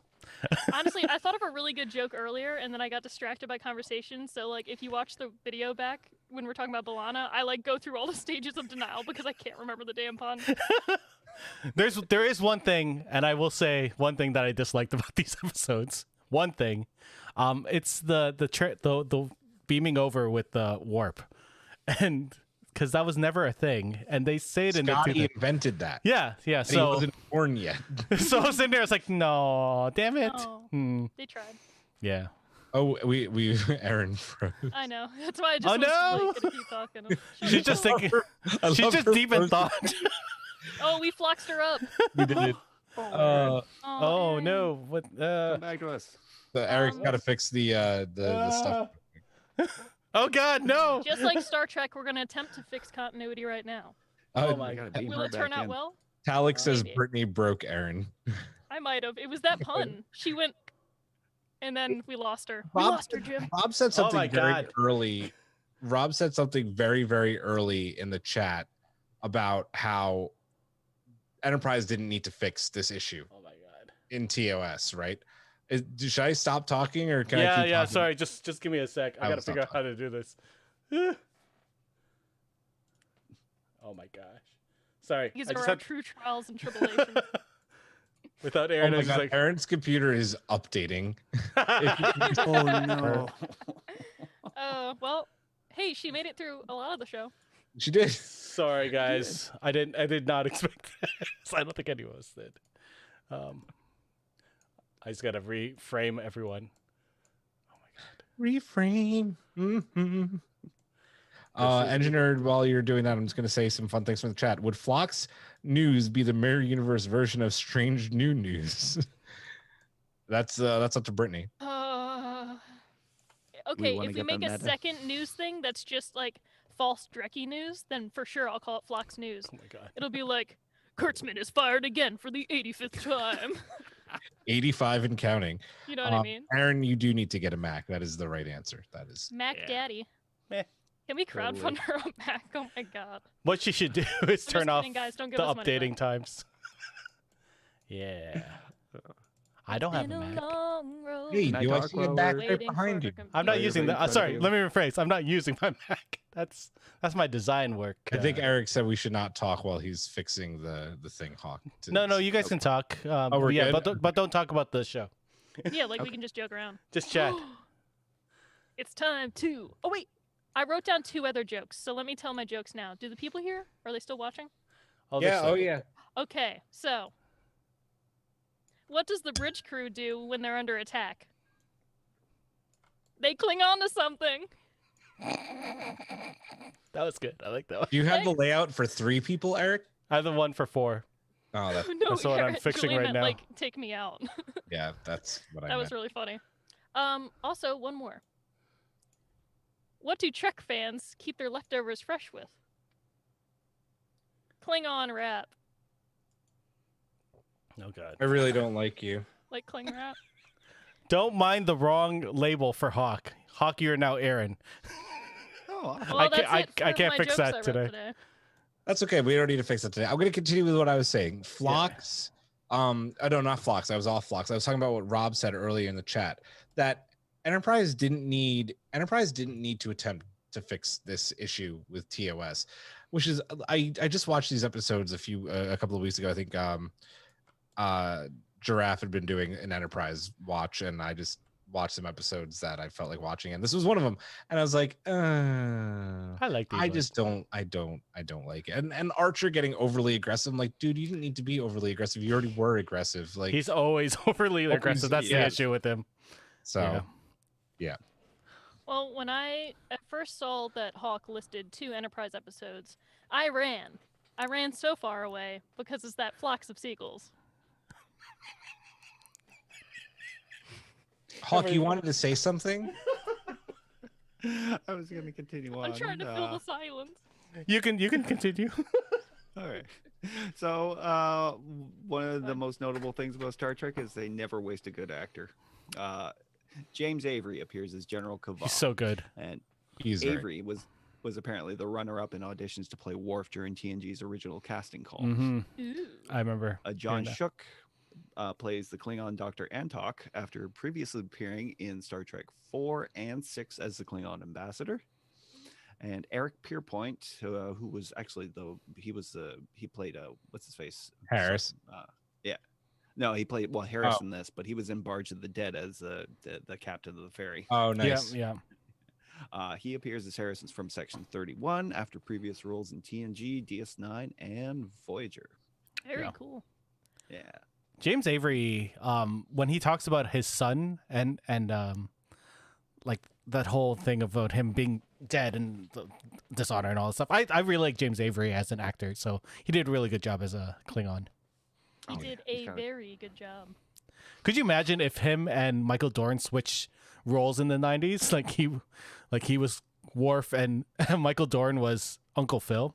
Man, things would have been weird. Could have been cool though. And yet you can see it, can't you? Yeah, I could see it. Yeah, Little it could bit. work. Qapla. I'm just like picturing it. Oh man. Any final thoughts? Do you think this added to the mythology of the Klingons, or do you think maybe it detracted from it? I liked it. I think. Actually, don't know what to think about Enterprise yet. These are the only 2 episodes I've ever seen, and Uh-oh. all I'm gonna say. Archer, I feel like Archer is I- such a dislikable he's character a in dick this episode. Yeah. episode. He's a dick like, in for every sure. single episode. Okay, well, I was like, ooh, honey. He softens in this season too. Oh. Yeah, no. They were episodes. That's Yeah. all I'm gonna say. It's I not have as good no- as I the don't know Vulcan ones of this season, but I don't know if it was needed or not, but it was interesting to finally see this crew of the Enterprise that you guys have talked about many a time. I also and felt- finally yeah. hear the opening Yeah. twice in a row, which I'm starting to get. Joe, real quick, ask if we'll ever see a Captain Worf show. I am going to go out on the limb here and say that the secret project that Alex Kurtzman keeps talking about is the Captain Worf show that that Michael Dorn has been pitching and talking about for a few years now. He mentioned something about it recently. It's still 50-50, but if they're being this hush-hush about it and that there's a secret project, I bet you anything it's Captain Worf. I will even take a gander and go one step further and say that Picard season 2 will set up said Captain Worf show. I will go that one step. Ooh. And Picard season 2 will be the last Picard season. Yes, agreed on that. Yeah. And then we'll get a 7 to 9 show. Oh, I love Just that. kidding. It probably won't happen. It would be called She at least Iborg. has to come back. She at least has to be a regular in some sort of new series. That Well, would- she's good. She's back as a full time in Picard. But beyond that, Star Trek Beyond? What? so I think we'll move on ahead to Discovery. Moving on up. Moving This on. one, I chose the first episode, The Vulcan Hello, season 1, episode 1. As a charismatic leader named Qapla, played by Chris Colby, seeks to unite the divided houses of the Klingon Empire under one banner. This was Star Trek's return to television in 2017, and it saw the Klingons brought back to the forefront as the #1 enemy of the Federation. And with them, another revision to their appearance. Their skin tone was now a black and purple shade, and they were bald and beardless. The lack of hair was though later retconned in season 2, rationalized as a tradition of shaving their heads during wartime, because apparently the first bat left was fashioned by Kalas from a lock of his own hair. So what did you guys think when you saw the Klingons in this episode for the very first I time? wanted to fucking scream. Yeah, I think season 1 of Discovery, I hadn't even watched it at this point. My cousin did, and then like that was the one thing I think that got everybody across the board. They're just like, why do the Klingons look like this? Like, what the fuck? What are these? I think me and Hawk had talked about this when it first premiered, and I think it set up this whole a mindset of don't expect Star Trek to be the same. And I think I like that because as soon as I saw them, I was like, okay, this is going to be a weird show. And it totally changed my outcome of looking at that show. And I still am sort of iffy about the look of the Klingons, but you know what? I liked how they're portrayed. I only have. Oh, go ahead, Julian. No, go ahead, Britt. Oh, you're gonna hate it. I only have one thing to say about the fact that these Klingons don't have hair. If they did have hair, they could have used L'Oreal. L'Oreal. Shut up, Wesley. And you know, they're always getting into these fights and tangles, right? They could easily detangle any situation how they use Wesley. this. That's why I was like, oh no, Julian, go first.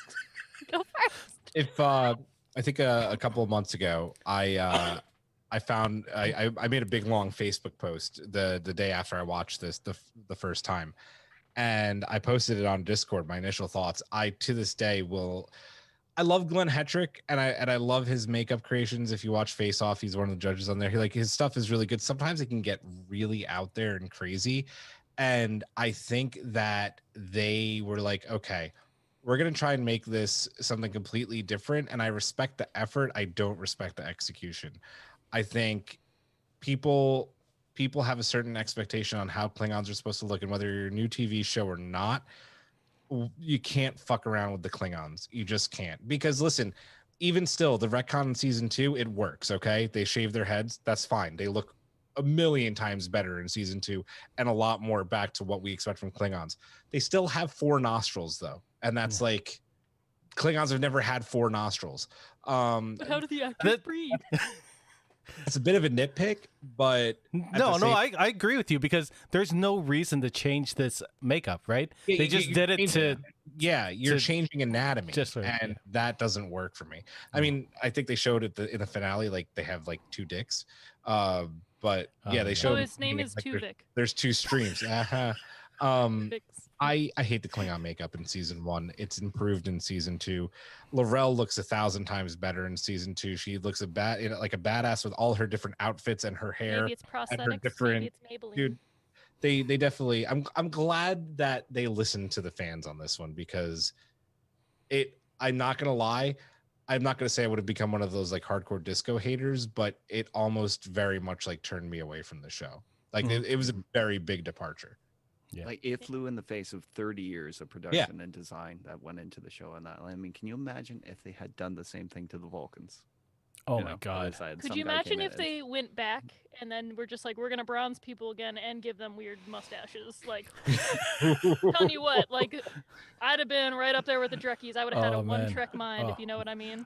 My head hurts from laughing so much. There's only one true Trek. I will say that like the premiere of this episode, like this series was really good. Like it really brought me in. Like I watched it with my dad. It's the first time we watched a premiere of a Star Trek show since TNG, and we both like sat there and we just loved it. And it was nice because he's an old Star Trek fan as well. Like he watched it back in the day when he was younger. So it was nice sitting there with a Star Trek fan and him being like, "Yeah, I like it. Klingons look weird, but this is a really good show." And I was like, yeah, that's awesome. This is a little off topic from Klingons, but the only other issue that I had with the 2-part finale was Michael's court martial at the end. That was very not Starfleet and not the way they went about things with like, blacked out faces. Like you couldn't see any of the admirals or anything. Like it was like a secret tribunal. I'm like, it felt like Agents of S.H.I.E.L.D. Yeah. They were making it edgy. Like 24 Agents of S.H.I.E.L.D. I was like, come on. Like this is edgy trick. Having said that, this is a fantastic opener and it brought Trek back, and we're all very happy people for that. Yeah. Like I didn't like the only thing was just like Klingons, but you get used to it after a little bit, and then you're like, huh, yeah, no, they're Klingons. Yeah. Now I'm thinking like if that was Section 31 during the trial, that would have made sense. But well, how do you know it wasn't? Yeah. Oh, I don't think there's any Section 31. No, there wasn't. No. There's always a Section 31. Yeah, it's fair. They're in the shadows. So, though still deeply a warrior race devoted to duty and honor, the Klingons in Discovery were united behind a need for cultural integrity, to remain Klingon out of fear of the Federation's expansion across television. And Star Trek has never shied away from reflecting current global politics, and this was not the first time that the Klingons have served as a foil of the ever-changing tempo of geopolitics. Yeah, Star Trek VI reflected the collapse of the Soviet Union and the Klingons suing for peace with the Federation, and global warming. Yeah, everything. Yeah. You feel? It's like the Simpsons. Yeah. Did you feel that in this version of the Klingons? Like, I don't know. Really. I feel like they've always been Klingon first. Yeah. Yeah, I hate that I said that. Oh God. No, but it's true though. Yeah, like the Klingons have always been about the Empire and Make the Empire great again. or anything. It was more the phrasing that I used. Yeah, no. I think I mean, we know that the themes of Discovery and even Picard, we pointed out that the themes are always so timely in Star Trek, and they hit the nail on the head wherever you're at in that time period as you're watching. As much as it's supposed to be the future, you're just like, hey, what's going on now? Are you okay? What's in the social zeitgeist right now? Yeah. Well, it's gonna be that way 1,000 years in the future. You're welcome. And you're like, you're like, okay, at least they look like Klingons here. I know they're the enemy. Meanwhile, you walk by and you're like, next door neighbor is my enemy now. Good times. Yep. Yeah. Any other thoughts or that before we move on? Nope. I really like the first episode of that season. It's so cool.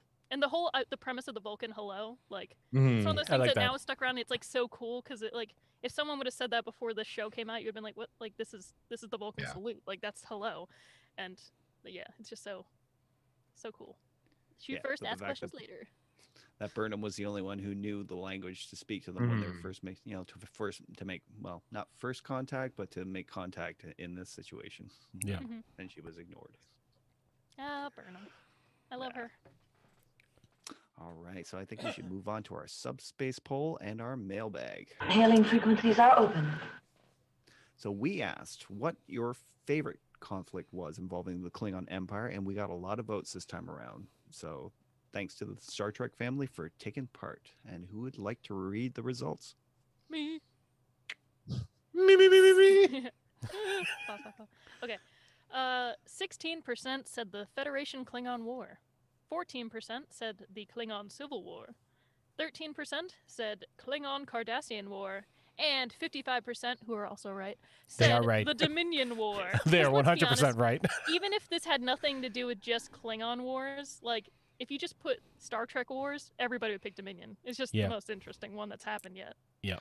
I will say that I do mostly agree with the Dominion War because it was so complex on the Klingons front because they were with the Cardassians for a little bit and then they went to war with them, and then there was a decision like on whether like or not to come to the war, and they're kind of like the saving grace at the end of is Aaron I'm gonna shut up. Anyway, Klingons Dominion War, good stuff. I really like the Klingon Civil War in TNG.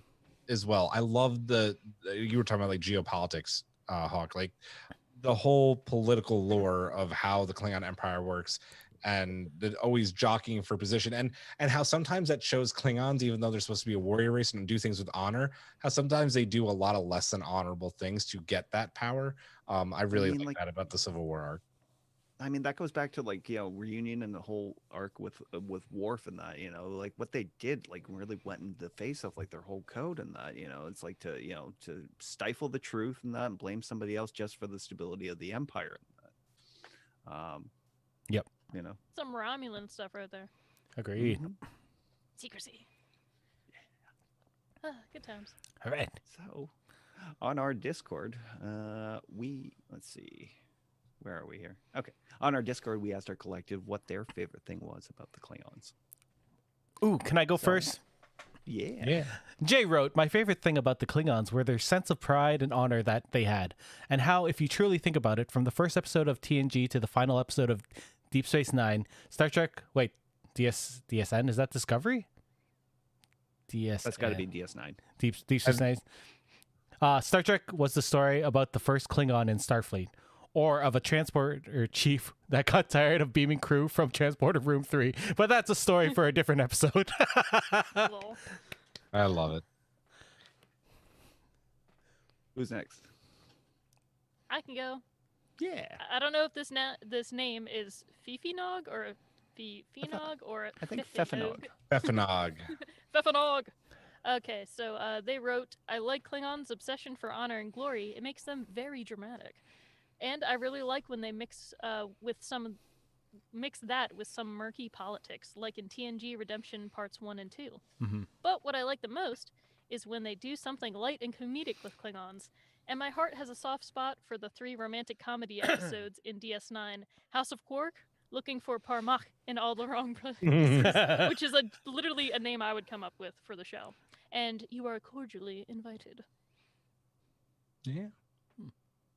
Julian, would you like to read what Rob wrote? I sure will. So I like how the Klingons have become the go-to barometer for how evolved. Is that barometer? That's right? Yep. Yeah, barometer. We're going to call it barometer. Barometer. Barometer for how evolved Trek storytelling gets as we go along. In the 60s, there were cardboard cutout villains standing in for generic Soviet aggression. Yeah. In the 90s, the writing evolved them into a complex society built on an honor code that evoked samurai. In the 2010s, 2020s, there's a fully realized culture in their own right. They're not a monolithic empire that happens to have great houses. The houses are now fleshed out, each with their own seat of power, their own unique costuming, their own unique makeup, and scenes by themselves. They're speaking Klingon, which I really loved about Disco Season 1 a lot. Intentionally or not, how Klingons are depicted has become an indication of Trek's artistic growth from the early days of simple sketches to modern complex works of art, in a way that you don't see anywhere near as much with other alien races. I wonder what their culture will look like in Trek shows 20 years from now. Me too. Yeah. So Lexi wrote, while they've had their ups and downs throughout the history of the franchise, it's fair to say that Klingons have easily carved out an iconic legacy for themselves within not only Star Trek, but pop culture in general.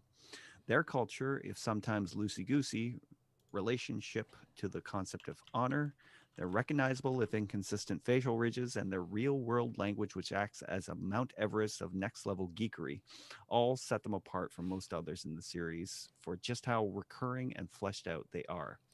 To the point that a simple redesign to avoid questionable racial undertones of the 60s led to a fun wink-nod joke in DS9, which then further led to a strange and unnecessary in-universe explanation for said redesign.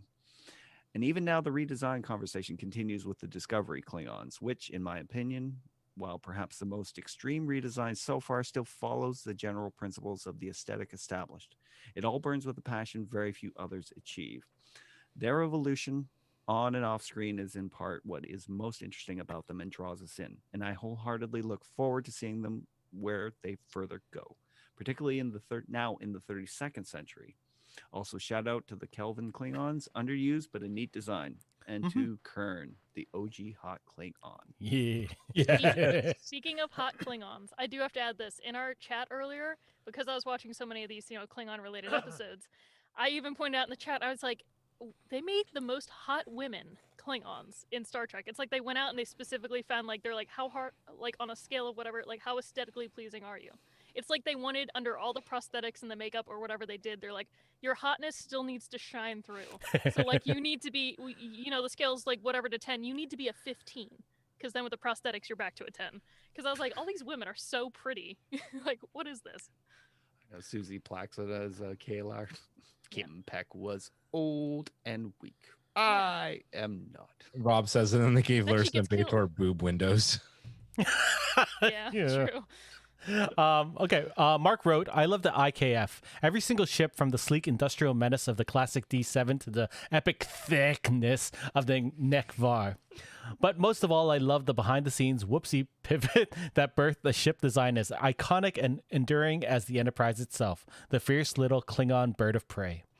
You can say she was supposed to be a Romulan ship, but if you say it to my face, I'll call you a Patak. Patak. Get this Patak out of my face. Yes. Like it. Mag wrote, Sisters of Duras, need I say more? Yeah, they're awesome. Dura sisters. Lursa and Bator. We'll throw you to a mine to work. The Empire. Something. It's okay. We'll Live on Kronos. And with that, I think we have come to the end of this episode. Next week is going to be a ton of fun. In celebration of both Brittany and Julian's birthday, we're doing a retro review of A Voyage Home. Woo! There be whales. Admiral. The last Star Trek movie I haven't seen, I think. You haven't seen the whales one? I think this is it. I think this is the last one I haven't seen. This one has to be like a giant group watch. Oh, wait, you seen What Does God Need with a Starship? Oh no. So That's there's also two good. I haven't seen. This one, well, you're in for a good time if you watch this with us. Indeed. On behalf of the Strange New Podcast crew and our missing Aaron. Oh, Brian, you asshole. What'd you do this time? Greatest man in the universe. He's like, hey, I'll teleport you off the ship. I'll do it. Thank you for joining us and live long and prosper. Good night. Good night. Buy stuff from our merch shop. Yeah.